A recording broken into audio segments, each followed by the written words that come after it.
Cuando era pequeño me ponía de espaldas contra la pared en un rincón de mi cuarto. No me ponía así porque me hubieran castigado, porque fuera autista. Bueno, sí, un poco autista sí era, pero no más que cualquier otro niño vasco y encima hijo único. No, yo simplemente me ponía contra la pared y cantaba.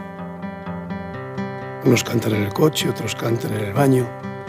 Yo cantaba de espaldas contra el rincón. Escuchaba mi voz con el eco de la pared. Un eco que hace que parezca un micrófono. Y me sentía un cantante de verdad. Cuando era pequeño me apartaba del resto de los demás niños en el recreo. Y me quedaba a solas jugando, imaginando que era actor, que era cantante, que era intérprete. Cuando era pequeño era un niño raro. Cuando era pequeño tenía un montón de amigos. Invisibles. Cantaba y actuaba para ellos. Mis amigos invisibles eran yo mismo y los demás. Mis cómplices.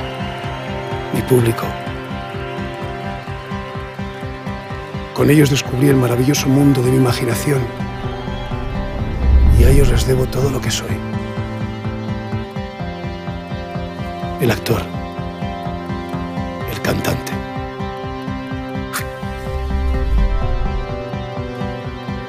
El intérprete.